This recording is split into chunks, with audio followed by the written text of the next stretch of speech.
So what's up mga kabuhay barko? So muling nagbabalik ang inyong lingkod, Buhay Barko Vlog.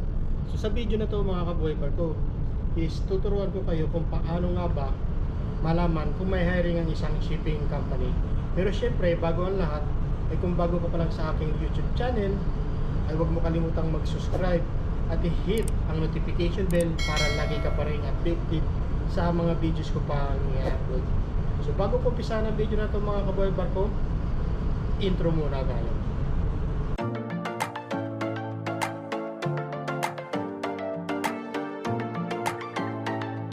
Balik tayo guys sa ating topic kung paano mo nga ba malalaman kung may hiring ang isang shipping company.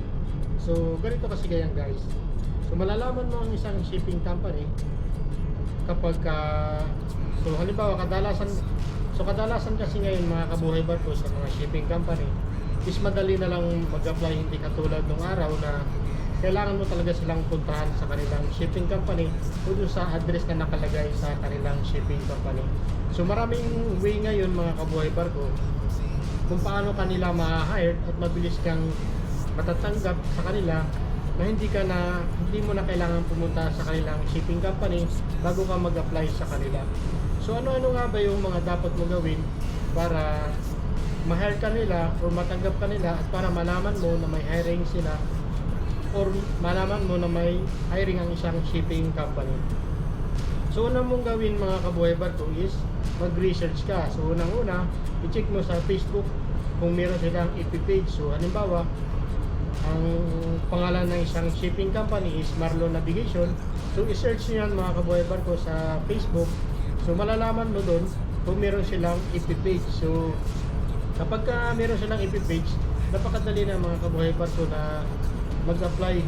So ang gagawin mo lang is tingnan mo doon sa FB page nila and then naglalagay sila ng mga email dyan para mabilis kang makapag-apply sa kanila at kunin mo yung email na naka-attach sa kanila, na naka-post and then gumawa ka ng CV o resume and then isend mo sa kanila mga kabuhay barko yung ginawa mong resume. So napakadali lang ngayon mga kabuhay barko na mag-apply sa mga shipping company. So kapag na-hired ka na nila mga kabuhay barko is ultimano tatawag yan sa iyo sa nilagay mong contact number sa iyong resume.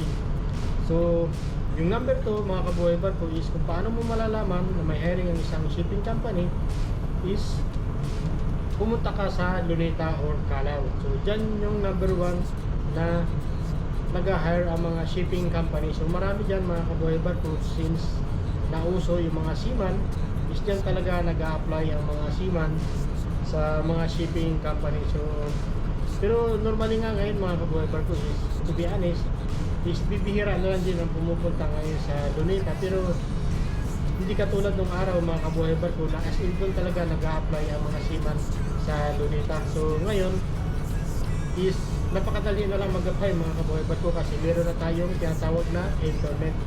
So napakadali lang mag-search ka lang ng mga shipping company na gusto mong applyan at kapag may nakita ka na email address is pwede mong isend sa kanila yung mga or yung pwede mong i-send sa kanila yung ginawa mong resume or CV.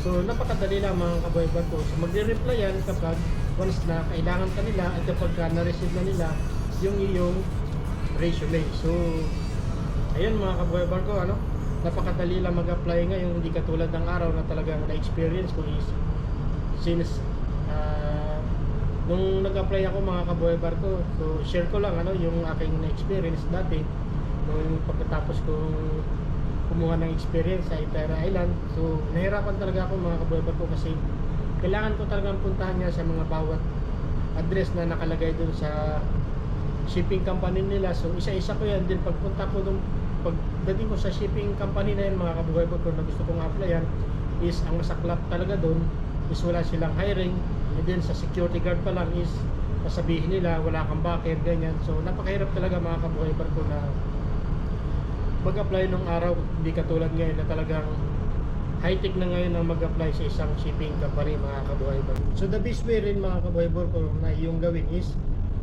pumalo ka sa mga FB page ng mga kabuhay barko na seaman applyan. So napakarami ngayon mga kabuhay barko na gumagawa ng mga FB page na seaman applyan. So magpaano ka sa kanila mga kabuhay barko para updated ka doon sa mga company na merong nag-hire ng bawat posisyon. So yun lamang mga kabuhay barko po to this video. Sana nagkaroon kayo ng idea kung paano nga ba mag-apply or paano malaman kung merong hiring ang isang shipping company sa atin dito sa Pilipinas, ano? So napakahirap lang ngayon mga kabuhay barko talaga. Minsan kadalasan talaga is nangangailangan pa rin sila ng background talaga mga kabuhay barko. So the best way talaga mga kabuhay barko is tiyaga-tiyaga lang tayo. Siyempre habang nag-apply is samahan natin ang pananalig sa Diyos para kahit pa paano mga kabuhay barko is malaking bagay talaga ito yung marunong kang tumawag sa itaas para i-guide niya tayo sa tamang landas at matanggap tayo sa ating ina-apply na shipping company kahit wala tayong backer. So ang importante is marunong tayong magtiyaga at mag-apply kahit matagal na ang proseso. So yun lamang mga kabuhay barko po to this video. Sana nagkaroon kayo ng idea kung paano nga ba malaman ang isang shipping company na meron silang hiring. So hanggang sa muli mga kabuhay barko. So yun lamang mga kabuhay barko po to this video. See you my next video.